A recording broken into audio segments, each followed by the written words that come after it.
இனிமே கண்ணை மூடிட்டு கடலை எண்ணெய் வாங்கலாம். ஏன்னா மந்த்ரா கடலை எண்ணெய் இதயத்தின் தயாரிப்பு. வறுக்க பொரிக்க ஏன் எல்லா சமையலுக்கும் மந்த்ரா தான். மந்த்ரா கடலை எண்ணெய், அபார ருசி, ஆரோக்கியமான உடல் நலம். இல்ல இந்த ஒரு 4 வருஷமா யாரையும் மக்களை சந்திக்கல. இப்போ ஒரு 2-3 மாச காலமா தான் மக்களை சந்திக்கிறாங்க. படிப்பு குழந்தைங்களுக்கு இது மாதிரி எல்லாம் நிறைய திட்டம் அறிவிச்சிருக்காரு. இது சரித்திரத்திலே இல்லாத ஒரு சாதனை. பொதுமக்களுக்கு இலவசத்தை நிப்பாட்டணும். இலவசங்களை கொடுத்து மக்களை பார்த்தீங்கன்னா சோம்பேறித்தனமாக்குறாங்க. இந்த டைம் விஜய் என்ட்ராயிருக்கனால இந்த எலெக்ஷன் கொஞ்சம் டஃப்பாக தான் இருக்குன்னு நினைக்கிறேன். டிஎம்கேக்கு தான் போட்டால் என்னன்னா வேற இந்த பிரச்சனை எதுவுமே இல்லை சரின்னு சொல்லிட்டு கொஞ்சம் தமிழ்நாடு அப்பயே இருக்கும் போது நல்லா இருந்தது. தெரியலைங்க சார், அவங்க பாதுகாப்பு இல்லை, சின்ன குழந்தைங்களுக்கு கூட பாதுகாப்பு இல்லை. சிறந்த எதிர்கட்சினா என்னோட தனிப்பட்ட கருத்து பார்த்தீங்கன்னா அதிமுக தாங்க. இல்லை, பாதுகாப்பெல்லாம் இல்லை, ரொம்ப மோசமாக போயிட்டு இருக்குது. எல்லாமே பார்த்தீங்கன்னா ரேட் அதிகமாகிடுச்சு. ஒரு தொழில் செய்ய ரொம்ப கஷ்டமாக இருக்குது. அதனால் வருத்தப்படுறேங்க. எல்லா நலத்திட்டங்களும் கிட்டத்தட்ட நிறைவேற்றிட்டாங்க. ஸோ அதனால் எனக்கு எந்த பிரச்சனையும் இல்லை. எங்கள் ஊரில் சைரன் சவுண்டு கேட்கும். சைரன் சவுண்டு கேட்டுச்சுன்னா ஒன்று மந்திரி போகிறான்னு அர்த்தம், இல்லை ஆம்புலன்ஸ் போகிறான்னு அர்த்தம். புளிய மரத்துக்கு லைட்டு கம்பத்துக்குலாம் வணக்கம் வச்சுட்டே போவார். திருப்பி மக்கள் யாருக்குமே வணக்கம் வைக்க மாட்டாங்க. திமுக வெற்றி பெறாரு. அவர்கள் ஆச்சரியத்தை பற்றி ராசிபுரம் நகரத்தை விட்டு தின்று விட்டார். எடப்பாடியார் வெற்றி பெற்றா ஒரு மாற்றம் நம்புறோம். வருகின்ற தேர்தல் சட்டமன்ற தேர்தல் அஇஅதிமுக வெற்றி பெறும்.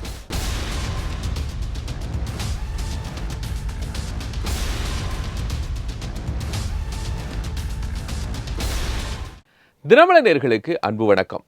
நம்ம இப்போ நாமக்கல் மாவட்டத்தினுடைய சட்டமன்ற தொகுதிகளுடைய நிலவரத்தை பார்க்க போறோம். இந்த மாவட்டத்தை பொறுத்த வரைக்கும் இப்போ 2026 மக்கள் என்ன மாதிரியான மனநிலையில் இருக்கிறாங்க, கடந்த 5 ஆண்டுகளில் இந்த ஆட்சி அவங்களுக்கு எந்த மாதிரியான வளர்ச்சி திட்டங்களை கொடுத்துருக்கு, இந்த ஆட்சி மீது அவர்களுக்கு இருக்கக்கூடிய அபிப்பிராயங்கள் என்ன, இது சார்ந்து நம்ம களத்துக்கு போய் தெரிஞ்சுக்க போகிறோம். மக்கள் என்ன சொல்கிறாங்க அப்படிங்கிறத தெரிஞ்சுக்கலாம். விலைவாசி உயர்வு இதெல்லாம் கடுமையாக தான் வந்திருக்குது. வேலை வாய்ப்பை பொறுத்த வரைக்கும் அரசாங்கத்தில் வேலை வாய்ப்பை ஏற்படுத்தி கொடுத்துருக்காங்க. இருந்தாலும் படித்தவர்களுக்கு அவர்களுக்கு தேவையான வேலை வாய்ப்பு உறுதி முழுமையாக தர முடியல. அதனால் அரசாங்கம் வரக்கூடிய அரசாங்கமும் சரி, தற்போது இருக்கிற அரசாங்கமும் வேலை வாய்ப்புக்கு ஏற்படுத்தி கொடுத்தாதான் இளைஞர்களுடைய வாழ்வாதாரம் உயரும். அதன் மூலமாக பொருளாதாரம் வளரும், மக்களுடைய வாழ்வாதாரமும் உயரும்.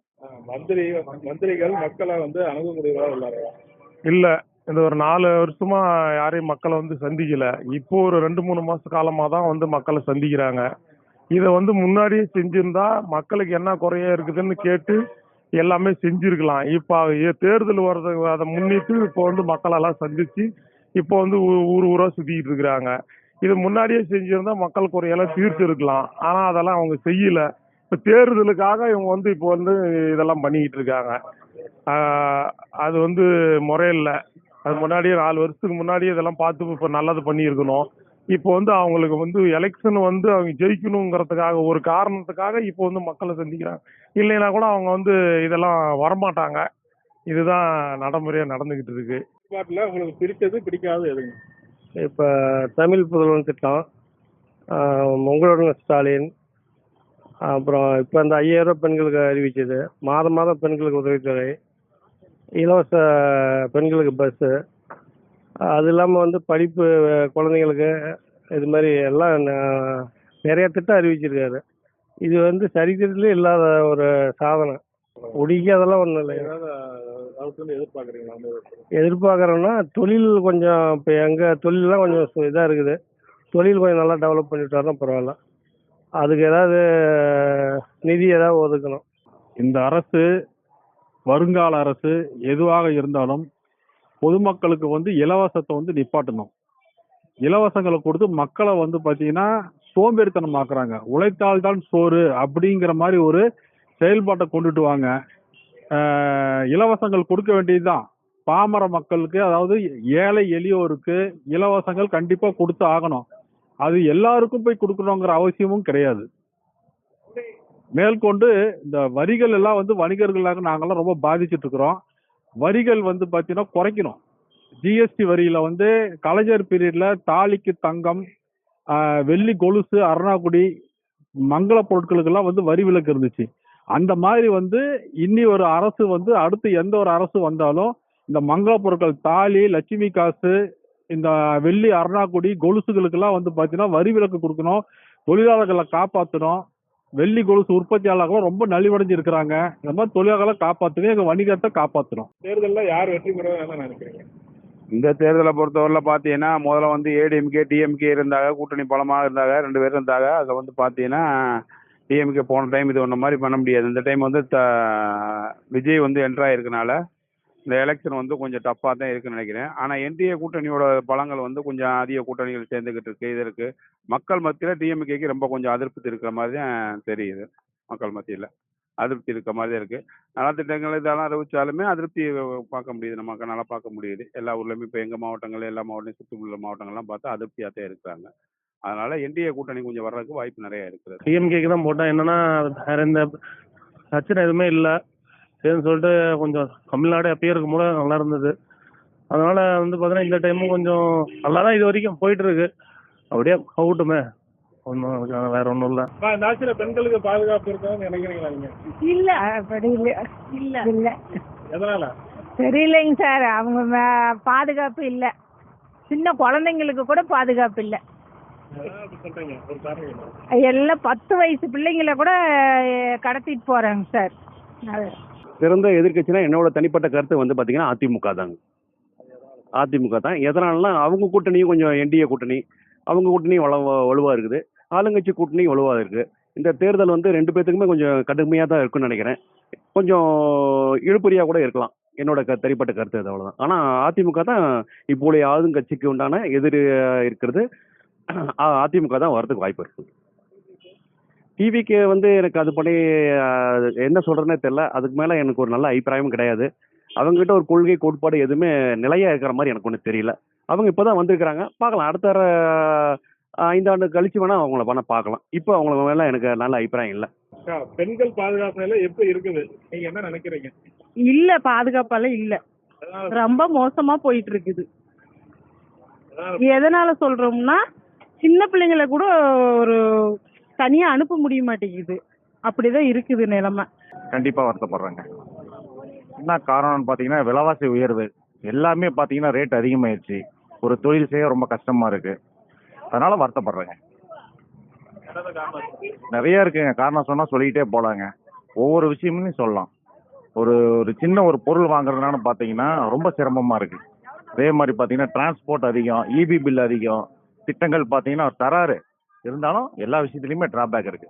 போன தாட்டி வாக்குறதுக்கு எப்படின்னு கேட்டாங்க. பட் ஆனால் எனக்கு அது எந்த வருத்தமும் இல்லை. ஏன்னா எல்லா நலத்திட்டங்களும் கிட்டத்தட்ட நிறைவேற்றிட்டாங்க. ஸோ அதனால் எனக்கு எந்த பிரச்சனையும் இல்லை. இந்த தாட்டி அவங்களே வந்தால் கொஞ்சம் சந்தோஷமாக இருக்கும். நிம்மதியாக மக்கள் நிம்மதியாகவும் இருப்பாங்க. எங்கள் ஊர் எம்எல்ஏ மந்திரியா இருக்காருங்க, படித்தவருங்க, டாக்டருங்க, ரொம்ப பழகத்துக்கு இனிமையான மனிதர், எளிமையான மனிதர், மக்களுக்கு ஏதாவது செய்யணும் ஆசைப்படக்கூடிய மனிதர். எங்கள் ஊரில் சைரன் சவுண்டு கேட்கும். சைரன் சவுண்டு கேட்டுச்சுன்னா ஒன்று மந்திரி போகிறான்னு அர்த்தம், இல்லை ஆம்புலன்ஸ் போகிறான்னு அர்த்தம். புளிய மரத்துக்கு லைட்டு கம்பத்துக்குலாம் வணக்கம் வச்சுட்டே போவார். திருப்பி மக்கள் யாருக்குமே வணக்கம் வைக்க மாட்டாங்க. ஊரில் யாருக்குமே எம்எல்ஏவை தெரியாது, மந்திரியை தெரியாது. அதே மாதிரி மந்திரிக்கும் எங்கள் ஊரில் யாரையுமே தெரியாது. பெயரளவுக்கு ஒரு 4.25 வருஷம் ஒரு மனுஷன் எங்கள் ஊரில் எம்எல்ஏவோ மந்திரியாக இருந்திருக்காரு. இந்த மக்களுக்கு அவர் எந்த நல்லதுமே பண்ணல, எந்த கெடுதலும் பண்ணல. பொதுவாக மற்ற ஒரு மந்திரிகளை பற்றிலாம் சொல்லுவாங்க, மந்திரி ஆட்டையை போட்டாரு, மக்கள் சொத்தை புடிங்கிட்டாரு, மக்களுக்கு கெடுதல் பண்ணிட்டாரு, கட்ட பஞ்சாயத்து பண்ணிட்டாருன்னு சொல்லுவாங்க. ஆனால் எங்கள் ஊர் மந்திரி எந்த தவறுமே செய்யாத நல்ல மனிதர், எந்த நல்லதும் செய்யாத நல்ல மனிதர். வரும் தேர்தலில் யார் வெற்றி பெறாங்கன்னு நினைக்கிறீங்க? திமுக வெற்றி பெறாது. திமுக வெற்றி பெறாது. என்ன காரணம் கேட்டீங்கன்னா, அவர்கள் வந்து ஆட்சி அதிகாரத்தை பயன்படுத்தி ராசிபுரம் நகரத்தை விட்டு தின்று விட்டார்கள். அதனால வந்து திமுக வந்து உறுதியாக வெற்றி பெறாது. வெற்றி பெறவும் விட மாட்டோம். தமிழகங்களில் திமுக வெற்றி பெறதுக்கு வாய்ப்பு இருக்கிறது.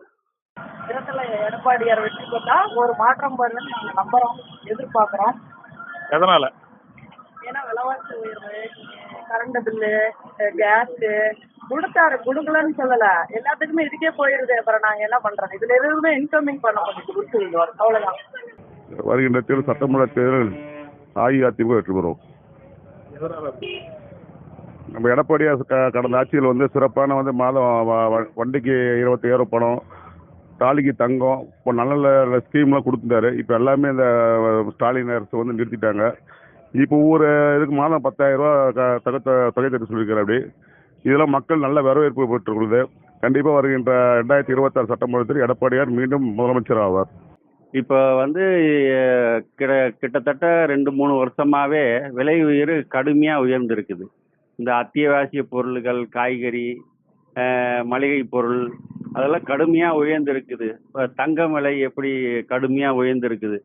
இன்னைக்கு போய் ஒரு பவுனு அரை பவுன் வாங்குற கூட இன்னைக்கு ஒரு பாமர மக்களுக்கு ரொம்ப சிரமமாக இருக்குது. இதை வந்து இந்த கவர்மெண்ட் வந்து விலை உயர ரொம்ப கடுமையாக உயர்ந்திருக்குது. இதை ரொம்ப கட்டுப்படுத்தணும். பெண்கள் பாதுகாப்பு நிலையை பார்த்தீங்கன்னா இந்த 5 ஆண்டு காலத்தில் வந்து திமுக அரசு தான் ஆட்சி நடந்துக்கிட்டு இருக்கு. ஆனால் ரொம்ப படு மோசம். பெண்கள் வந்து இன்னைக்கு வீதிக்கு நடந்து வெளியில் வந்து நடமாடுறது பெரிய கஷ்டமான சூழ்நிலை தான் இந்த நிலைமையில போயிட்டு இருக்கு. இன்னைக்கு கஞ்சா புழக்கம் அதிகமாயிருச்சு, நகை பறிப்பு அதிகமாயிருச்சு. இதை பயந்துக்கிட்டு மக்களும் சரி பெண்களும் சரி வெளியில் நடமாடுறது மிகப்பெரிய பயமாக தான் இருக்குது. 6 மணி ஆனால் வீட்டை விட்டு வர்ற அந்த நிலையே தான் இன்னைக்கு நடந்துக்கிட்டு இருக்கிற ஆட்சி சூழ்நிலை நடந்துக்கிட்டு இருக்கு. ஆனால் போன 2021 அந்த ஆட்சி 2016 பார்த்தீங்கன்னா நல்லாவே இருந்துச்சு. மக்கள் எல்லாம் ஃப்ரீயாக போயிட்டு இருந்தாங்க, ஃப்ரீயாக வந்துக்கிட்டு இருந்தாங்க, நல்லாவே நடந்துக்கிட்டு இருந்துச்சு. ஆனால் இன்னைக்கு இருக்கிற சூழ்நிலை பார்த்தீங்கன்னா ரொம்ப படு மோசமாக தான் இருக்குது. ராசிபுரம் சட்டமன்ற தொகுதியை பொறுத்த வரைக்கும் தற்போது ஆதி திராவிடர் நலத்துறை அமைச்சராக இருக்கின்ற மதிவேந்தன் அவர்களுடைய பணி மிக சிறப்பாக இருந்த போதிலும் கூட ஒரு சில குறைகளை தவிர மற்ற பணிகள் செம்மைப்படுத்தப்பட்டுள்ளது என்று தான் குறிப்பிடப்பட வேண்டும். குறிப்பாக ராசிபுரம் நகரத்தில் வருகின்ற பேருந்துகளை புதிய பேருந்து நிலையம் அமைக்கப்பட்டதில் மக்களுக்கு மிகப்பெரிய அதிருப்தி காணப்படுகிறது. தற்போது உள்ள பேருந்து நிலையமே போதுமான அளவுக்கு இருக்கிறது.